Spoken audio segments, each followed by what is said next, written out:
പുറത്ത് കടയിൽ നിന്ന് നമ്മൾ വാങ്ങിക്കുമ്പോൾ 450 രൂപ 400 രൂപ ആവുന്ന ചിപ്സ് നമുക്ക് 200 രൂപയ്ക്ക് വീട്ടിൽ തന്നെ ഉണ്ടാക്കാം.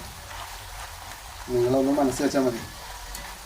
നല്ല അടിപൊളി, നല്ല വൃത്തിയുള്ള, ഹെൽത്തി ആയിട്ടുള്ള കായ ചിപ്സ് വീട്ടിൽ എങ്ങനെ തയ്യാറാക്കാം എന്നുള്ളത് ആ കുഞ്ഞു പ്ലേ ബട്ടൺ ഒന്ന് ക്ലിക്ക് ചെയ്ത് കഴിഞ്ഞാൽ നിങ്ങൾക്ക് കാണാം ഫുൾ വീഡിയോ. ഓക്കെ,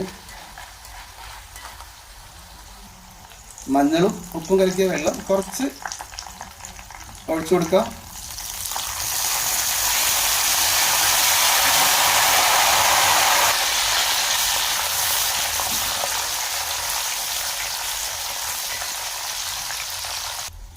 കറുമുറ സൗണ്ട് നമ്മൾ കഴിക്കുമ്പോൾ മാത്രമല്ല, നമ്മളിങ്ങനെ ഇടയ്ക്ക് കളിക്കുമ്പോൾ നമുക്ക് മനസ്സിലാകുമ്പോൾ നമുക്കിങ്ങനെ കോരിയെടുക്കാം ഫ്രൈ ആയി എന്നുള്ളത്.